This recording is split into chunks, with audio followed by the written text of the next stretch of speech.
Bom que você está aqui para que juntos nós possamos crescer na graça e no conhecimento do nosso Senhor Jesus.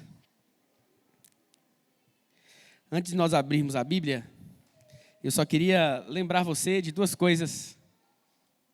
A primeira é a classe bíblica, na terça-feira, às 19h30. Tá certo? Terça-feira, 19h30. E a segunda é que no sábado, 23 de agosto, estamos bem perto aí, vai começar o projeto do curso Como Deixar de Fumar. Então, você que participa, você que se envolve, você que convida pessoas, marque essa data na sua agenda, no seu calendário, porque no sábado, 23 de agosto, mais uma vez, esse projeto que é um sucesso aqui na igreja, ele vai começar. E que Deus possa estar à frente aí, guiando, abençoando, e que você ore também para que tudo ocorra segundo a vontade de Deus. Muito bem, eu convido você a abrir a sua Bíblia na segunda carta de Timóteo, segunda carta a Timóteo, no capítulo 4.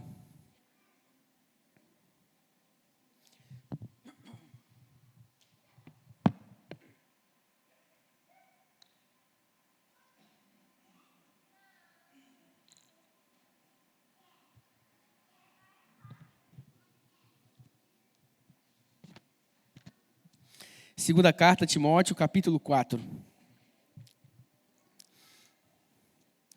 Bom, quando eu estava escrevendo esse sermão, eu fiquei pensando assim, que título eu vou dar a esse sermão? E aí comecei a escrever, chegou ao final do sermão, eu ainda não sabia o título que daria. E aí chegou aqui na igreja, eu falei, Senhor, me ajuda, qual será o título do sermão? Qual será o tema do sermão? O sermão já estava pronto. E aí eu falei assim, vou voltar no texto de Timóteo capítulo 4. E aí, diante do texto, o tema do sermão que nós vamos trabalhar hoje é o seguinte: não é sobre mim.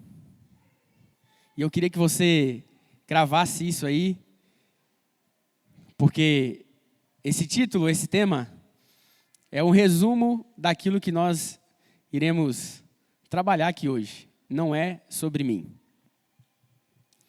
1 Timóteo, capítulo 4. Nós vamos transitar em alguns textos da Bíblia hoje. Então eu gostaria de pedir aí a sua ajuda, para que você possa acompanhar. Através aí da sua Bíblia, do seu telefone, se você quiser marcar alguma coisa. Mas acompanhe comigo a leitura da Bíblia em todos os textos que nós iremos ler aqui essa noite, tá bom? E o primeiro texto é esse, de Timóteo, capítulo 4, verso 3 e 4. Mas antes de lermos, vamos orar mais uma vez? Feche seus olhos aí. Senhor, obrigado por estarmos aqui nesse lugar em boas circunstâncias. Obrigado porque temos acesso à Tua palavra. E que ao lermos a Tua santa palavra, possamos compreender a Tua vontade e que possamos vivê-la todos os dias da nossa vida. Eu sou um instrumento falho e imperfeito, mas eu peço agora nesse momento que Teu Santo Espírito esteja nesse lugar, sobre a minha vida também, para que tudo que for dito aqui seja para honrar e glorificar o Teu nome, porque nada é sobre nós, mas sim sobre o Senhor. Preencha-nos com o Teu poder, que a Tua palavra transforme a nossa vida. Esse é o nosso desejo e a nossa oração em nome de Jesus. Amém.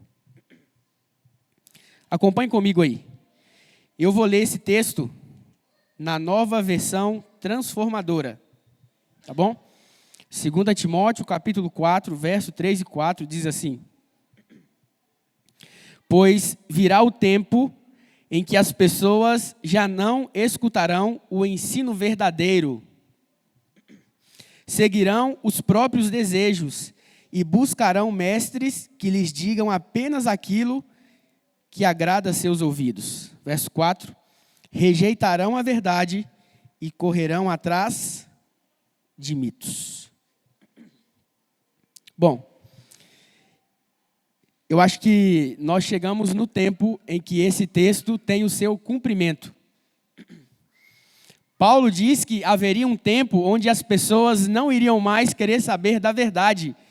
O que elas gostariam de ouvir seria aquilo que agrada os seus ouvidos. Em algumas versões diz aquilo que coça os seus ouvidos. E infelizmente essa é a realidade de muitos hoje no tempo em que nós vivemos. Eu me lembro de um episódio, ainda no ensino médio, quando eu voltava da escola, andando e conversando com alguns amigos, e na nossa frente ia outro grupo de amigos. E eles estavam falando sobre uma festa que aconteceria na cidade.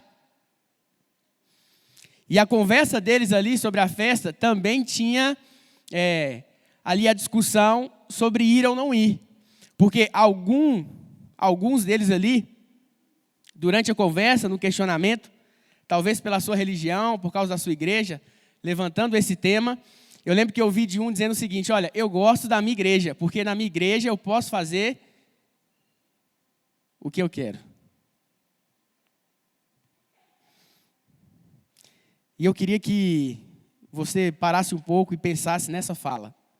Porque a questão é que essa fala revela que no coração de muitos cristãos,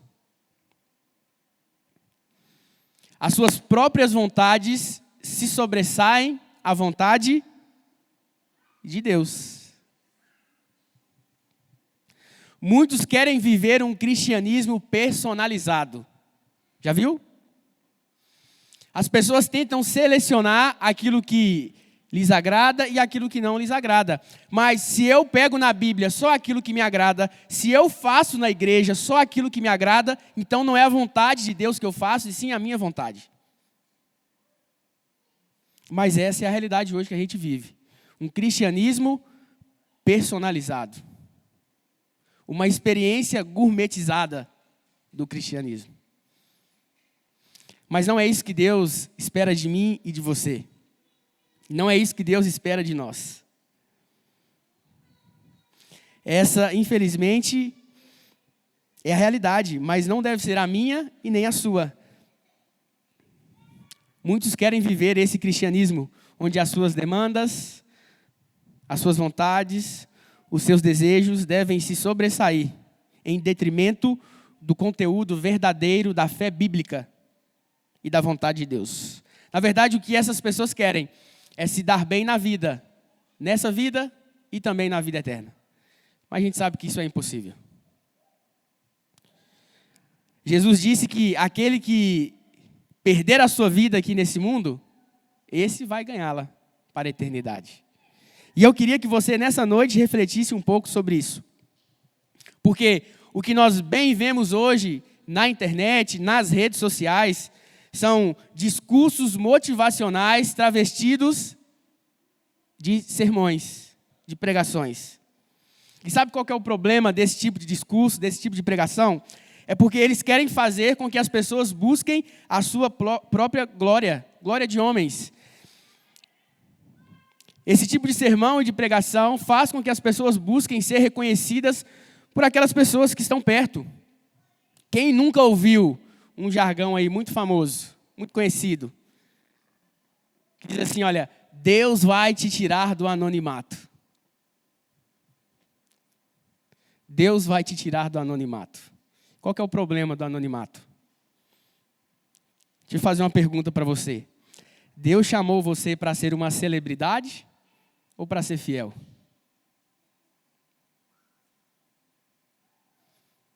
Deus chamou você para ser uma celebridade ou para ser fiel? A verdade é que um coração que foi transformado pelo Evangelho eterno está mais preocupado com a vontade de Deus do que com a validação das pessoas. Um coração que foi transformado pelo Evangelho eterno está mais preocupado com a vontade de Deus do que com a validação das pessoas. E o desafio nosso hoje é esse: colocar a vontade de Deus no centro da nossa vida. E como disse Josemar Bessa, é um pastor presbiteriano, ele diz o seguinte, olha, o problema de muitos cristãos é querer ser uma estrela no mundo para o qual já deveria ter morrido. E falando nisso, eu gostaria de lembrar você da história de Moisés. Lembra quando Deus chamou Moisés para ir até o Egito, libertar o povo do cativeiro? Eu queria que você se lembrasse desse episódio, desse momento da história. Moisés era uma pessoa cheia de limitações. Moisés era limitado. Um estudo feito por alguns estudiosos, alguns cientistas da Universidade de Harvard e também de Duke, eles fizeram um estudo, na verdade, na perspectiva histórica e psicológica de quem era Moisés. E eles encontraram várias limitações na vida daquele homem que foi chamado por Deus. Moisés tinha limitações emocionais. Moisés não tinha senso de pertencimento, lembra? Ele nasceu de uma hebreia, foi achado por uma egípcia, voltou para a hebreia, depois retornou para o palácio, saiu para o deserto. Quando ele teve um filho no deserto, ele colocou o nome do filho de Gerson. Você lembra o que significa? Sou um estrangeiro numa terra estranha. Moisés não tinha senso de pertencimento. Talvez Moisés também tivesse a autoestima baixa. Porque quando Deus chama Moisés para que ele pudesse voltar ao Egito, a primeira coisa que ele fala para Deus é o seguinte: Senhor, quem sou eu? Quem sou eu? Eu não sou ninguém, eu não sou nada. Eu não sei nem falar. Mas o mais interessante de tudo isso não é a resposta de Deus, não é a pergunta de Moisés. O mais interessante é a maneira como Deus fala com ele. Moisés coloca diante de Deus todas as suas limitações. Nós conseguimos perceber como Moisés era, quem ele era. E ele diante de Deus falando: Senhor, quem sou eu? Sabe o que Deus responde para ele? Deus fala assim: não, Moisés, você é o cara. Você tem habilidades, você tem competências. Eu tenho certeza que se você for, você vai se sobressair, porque você é um vencedor, você é um campeão, você é um vitorioso. Foi isso que Deus falou para Moisés? Nada disso. Deus não disse para Moisés que ele tinha um perfil para aquilo. Deus não disse para Moisés que o currículo dele era bom.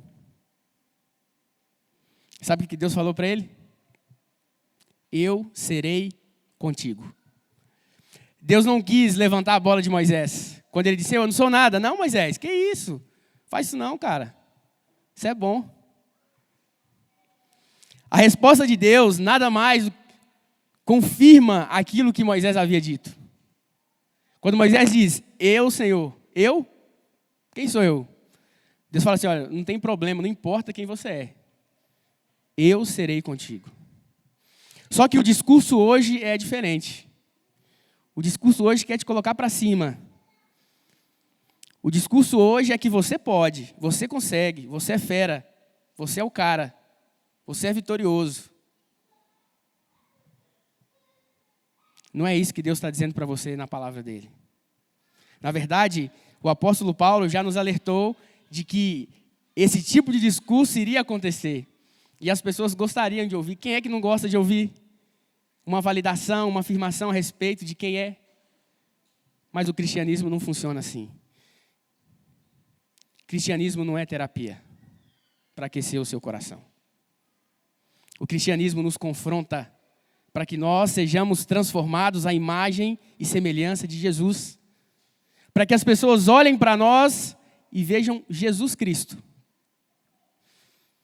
E no discurso de Jesus, o que nós devíamos ser era servo. Sermos pequenos, nos humilharmos, sermos humildes. O que eu estou tentando dizer para você é que o mais importante não é quem você é, mas quem é Deus na sua vida. É isso que importa. Quem é Deus na sua vida? Sabe, Jesus ele não morreu no meu lugar e no seu lugar para que a gente se sinta bem. Jesus morreu no meu lugar e no seu lugar para que nós sejamos salvos. Foi para isso que ele morreu. Jesus não morreu por causa das nossas frustrações, por causa das nossas decepções, por causa das nossas desilusões. Jesus morreu por causa do nosso pecado. E se o mundo disser para você alguma coisa diferente, aí você precisa voltar na Bíblia. O propósito do Cristo crucificado no madeiro é a transformação de pessoas espiritualmente mortas para pessoas verdadeiramente vivas, para que essas pessoas possam agir para a glória de Deus e não para si mesmas. E diante disso, nós enxergamos que existem dois tipos de seguidores de Jesus: os discípulos e a multidão. E como nós podemos distinguir entre esses dois? Os discípulos estão submetidos à disciplina, ou seja, eles vivem para fazer a vontade do mestre. É assim que o discípulo vive. Já a multidão só se encanta com as suas palavras e procura os seus milagres. A verdade é que nós estamos aqui não por aquilo que Jesus fez, faz ou pode fazer, mas nós estamos aqui por quem Ele é. Independentemente do que Ele pode fazer ou não na nossa vida. Seguir a Jesus é um compromisso. E esse compromisso deve estar firmado independentemente das circunstâncias que nós estamos vivendo. Diante de tudo isso que eu já falei para você, eu completo. Pare de tentar encaixar Jesus dentro do seu esquema de vida. Não é assim que funciona. Jesus não é complemento. Jesus não é complemento. Como escreveu o maestro Jader Santos, se ele não for o primeiro em seu coração, então já não é mais nada. Jesus não é complemento. Foi isso que o jovem rico quis para a vida dele. Senhor, eu faço isso, faço aquilo, aquilo outro, e agora? E aí Jesus fala com ele, vai lá e vende o que você tem. Ele achava que Jesus era um complemento para a vida dele. Mas não é assim que funciona. Jesus não é complemento. Eu gostaria agora de caminhar com vocês para que a gente consiga compreender melhor para a segunda passagem dessa noite, que está em João, no capítulo 7. Abra sua Bíblia em João, capítulo 7.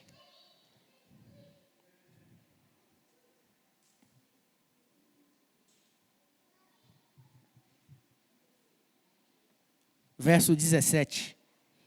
João, capítulo 7, verso 17.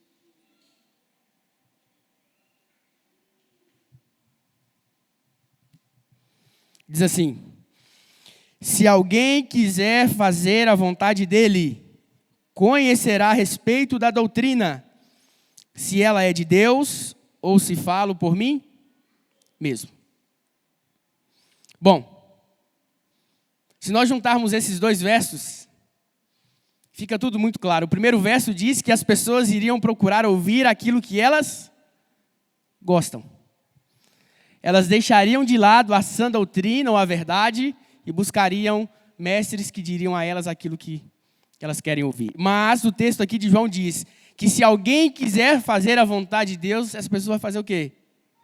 Vai procurar conhecer a respeito da doutrina, da verdade.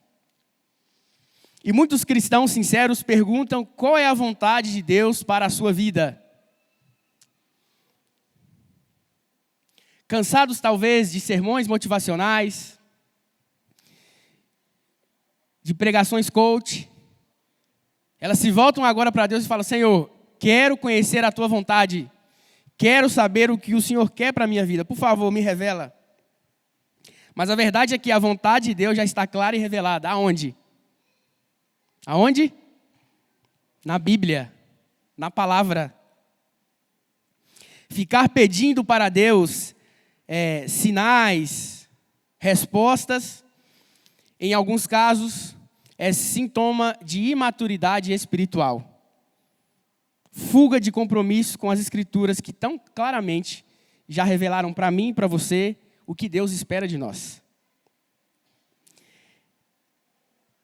Eu lembro que Quando eu vejo jovens, vou usar aqui o exemplo dos jovens, né? Eu também sou. Imagina que um jovem decide namorar. O que a gente vê muito hoje é o seguinte: olha, vamos orar para ver se é da vontade de Deus.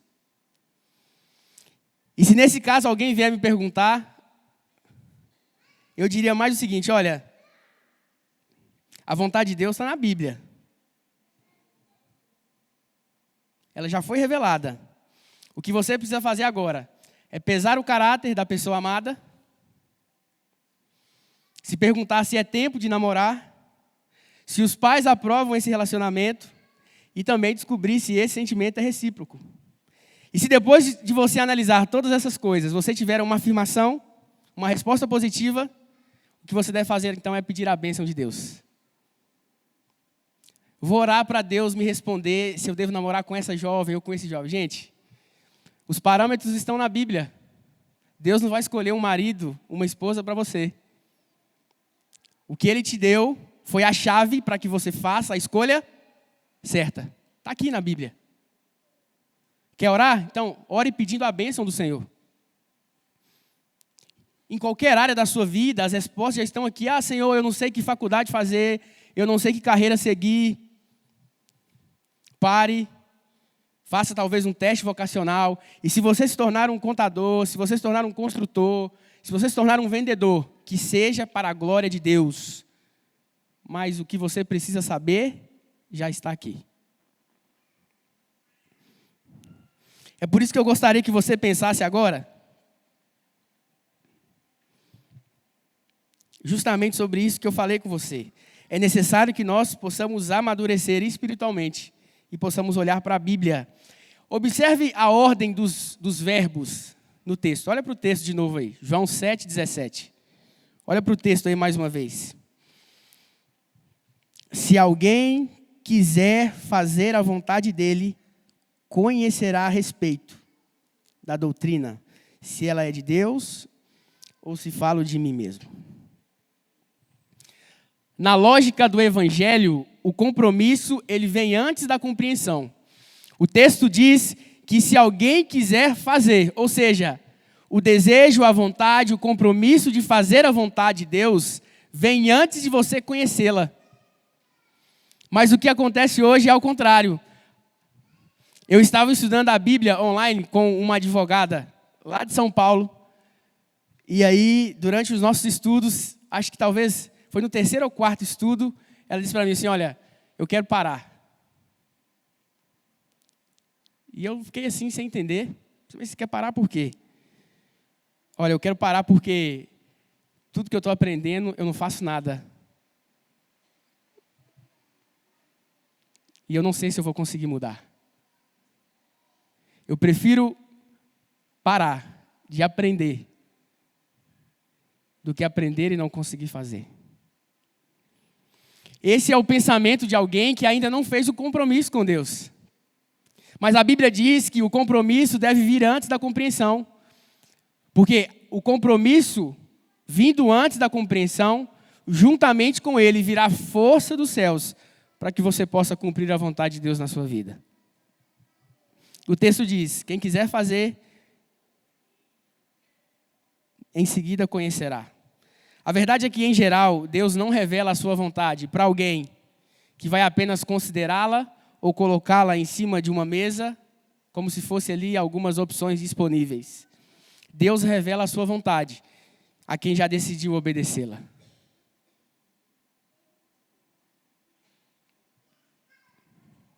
A nossa última passagem está no capítulo 6 de Mateus. Mateus capítulo 6. Aqui em Mateus capítulo 6, nós encontramos a oração que Jesus ensinou. E eu queria, em algumas partes dessa oração, tirar algumas lições com vocês.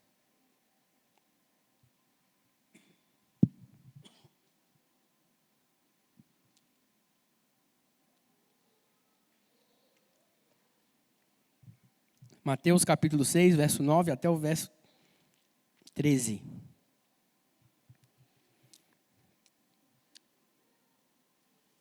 Verso 9 diz assim: portanto, vós orareis assim: Pai nosso que estás nos céus, santificado seja teu nome. Venha o teu reino, faça-se a tua vontade, assim na terra como no céu. O pão nosso de cada dia dá-nos hoje, e perdoa-nos as nossas dívidas, assim como nós temos perdoado aos nossos devedores. E não nos deixeis cair em tentação, mas livra-nos do mal, pois teu é o reino, o poder e a glória para sempre. Amém. Bom, a oração começa dizendo: Pai nosso que estás no céu. Na sua comunhão com Deus, na sua devoção matinal, nas suas orações, se você tirasse pedidos e agradecimentos, o que ia sobrar da sua oração? Tira aí. Tira os pedidos, tira os agradecimentos. O que sobra? Isso aí que sobrou das suas orações é o seu relacionamento com Deus. Sobrou muita coisa? Eu estou perguntando, estou dizendo isso para você, porque nenhum relacionamento de verdade funciona apenas na base de pedir e agradecer. Imagine se com a sua esposa fosse assim. Meu amor, obrigado pela refeição maravilhosa. Gostaria de pedir que você repetisse ela na semana que vem.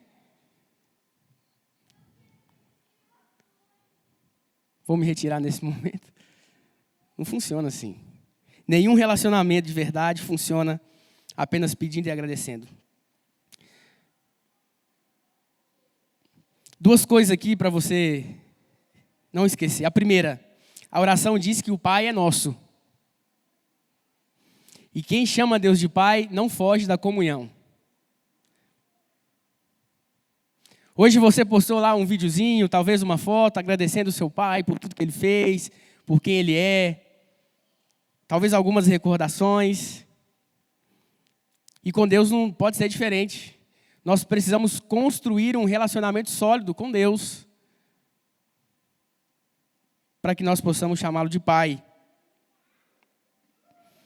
Porque nas nossas orações nós precisamos ter essa intimidade suficiente para que possamos chamar Deus de Pai, mas também submissão consciente para pedir que a vontade dele seja feita.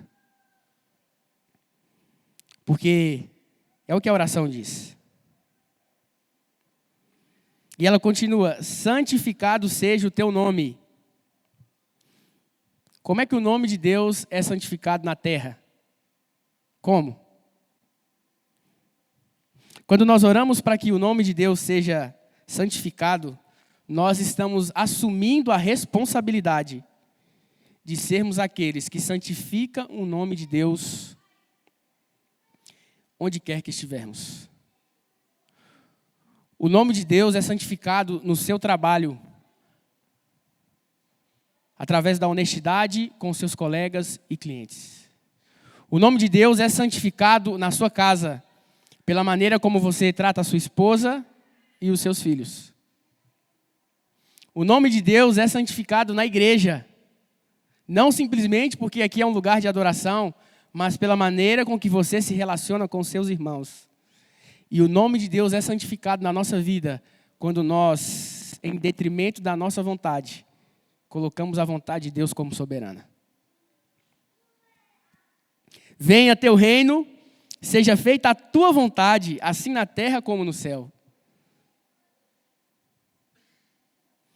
Se o anseio profundo do meu coração, do seu coração, é que a vontade de Deus seja feita, então, quando nós fazemos essa oração, nós estamos também prometendo que cumpriremos a vontade de Deus.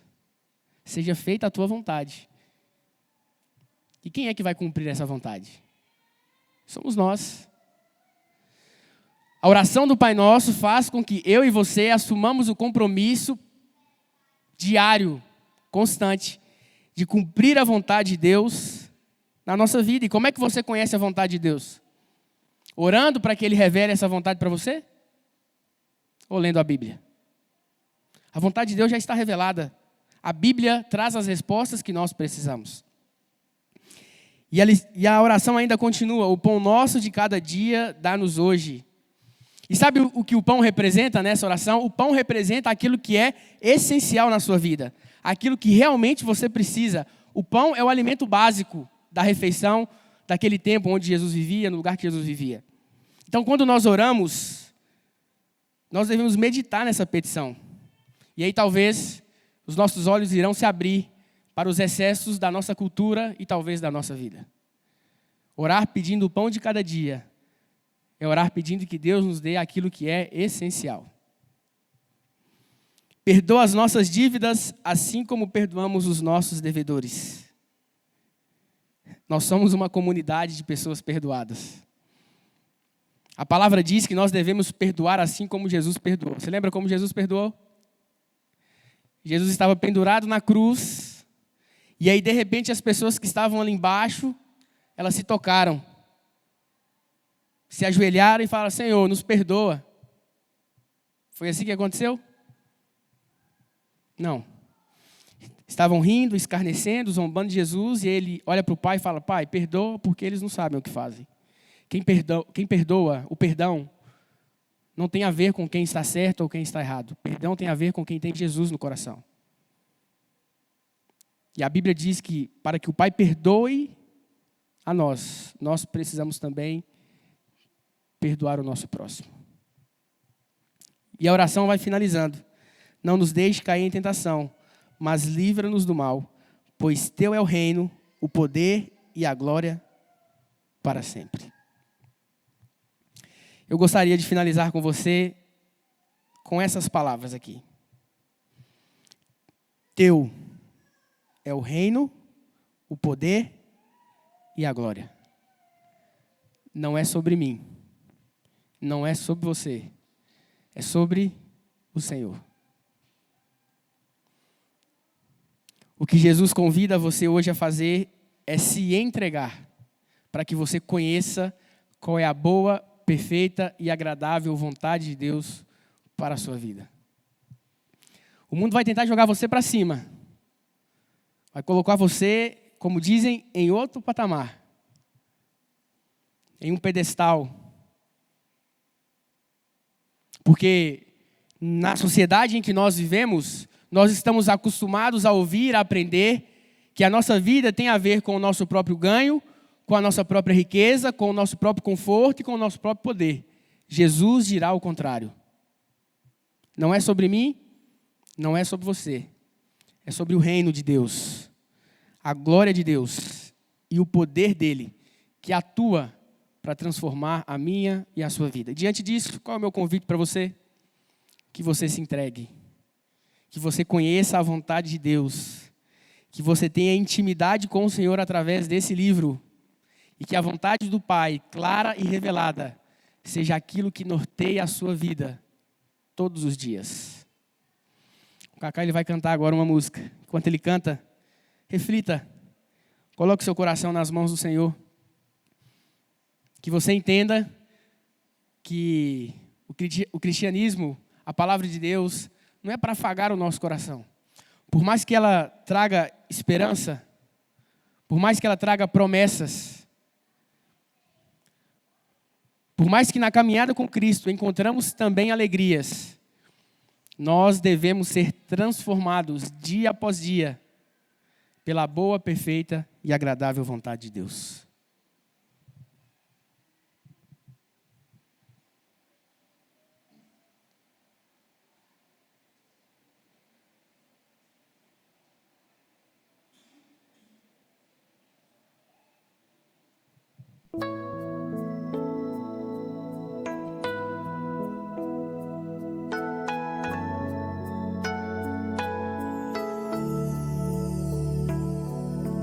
Preciso me entregar, Senhor. Preciso a Ti me entregar. Preciso ouvir Tua voz a me falar.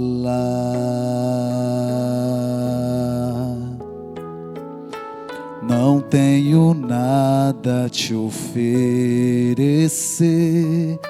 somente um coração impuro e pecador. Mas aqui estou, me aceita, Senhor.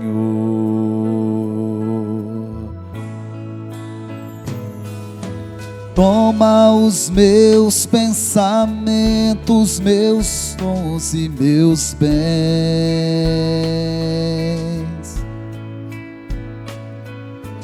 Toma o meu coração e tudo que ele tem.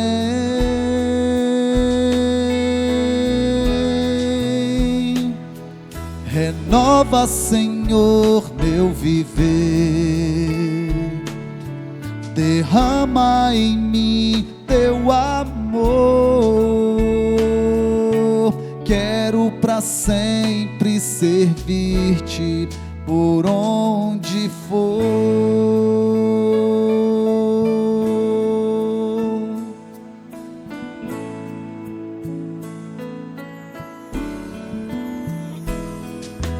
Preciso me entregar, Senhor.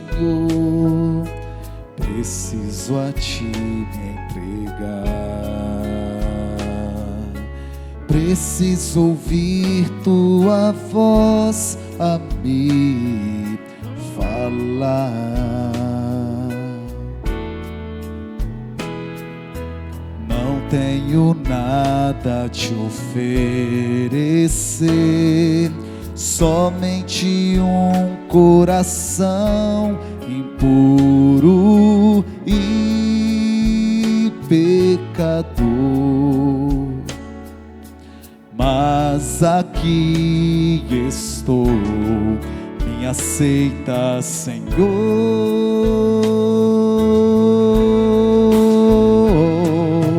Toma os meus pensamentos, meus dons e meus bens.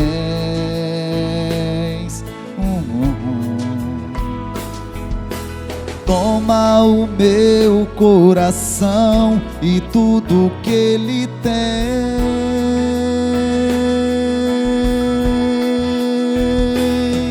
Renova, Senhor, meu viver. Derrama em mim teu amor. Quero pra sempre servir-te por onde for.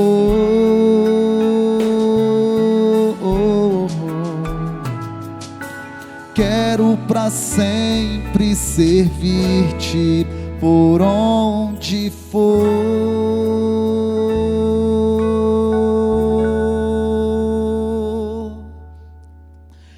Quero pra sempre servir-te por onde for.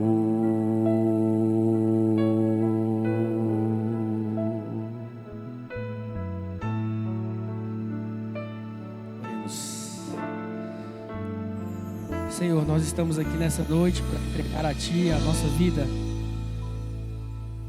A verdade é que nós não temos nada, mas o nosso coração, que é o que nos resta, colocamos diante do Senhor, para que Ele seja moldado, transformado segundo a Tua vontade. Senhor, que ao virmos a igreja, que ao estudarmos a Bíblia, que a gente não procure sermões e textos para afagar o nosso ego, que a gente não use textos fora do contexto para realizar os nossos desejos, mas que possamos assumir um compromisso e assim buscar conhecer a Tua palavra, a verdade, a doutrina, a Tua vontade para o nosso viver. Quando tivermos dúvidas, que possamos ir à palavra. Que o Senhor nos instrua a cada dia pelo Teu Santo Espírito a viver a perfeita, boa e agradável vontade do Senhor para nós. nós não queremos ouvir aquilo que simplesmente aquece o nosso coração. Nós queremos ser transformados, nós queremos ser renovados. A tua palavra diz que não devemos nos conformar com esse século. Então nos ajude a sermos maduros espiritualmente e olhar para a Bíblia e assim viver segundo o teu querer. Chamando o Senhor de Pai, que não possamos fugir da comunhão e que estejamos também dispostos a obedecer o Senhor como filhos. Nos despeça em paz, que a tua presença vá conosco e que o Senhor nos acompanhe durante toda essa semana. É a nossa oração e nós a fazemos em nome de Jesus. Amém. Amém, Senhor. Deus abençoe você, uma excelente semana. Que você vá na companhia de Jesus.